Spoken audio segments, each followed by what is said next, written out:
Siellä menee mökille rakennustarpeita. Mikäs tuolla?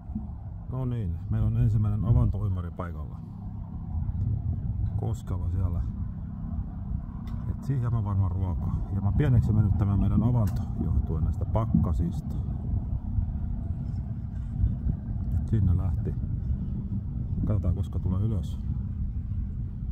Mutta täällä on saunatapahtuma juuri alkamassa näillä hetkillä ja savusauna on lämmitetty jo 6 eteenpäin. Nyt siellä on hyvä lämpö. Täällä tosiaankin yli 15 ollut pakkassa tänään. Koskas meidän koskelo tulee tuolta? Sieltä tuli ylös. Noin.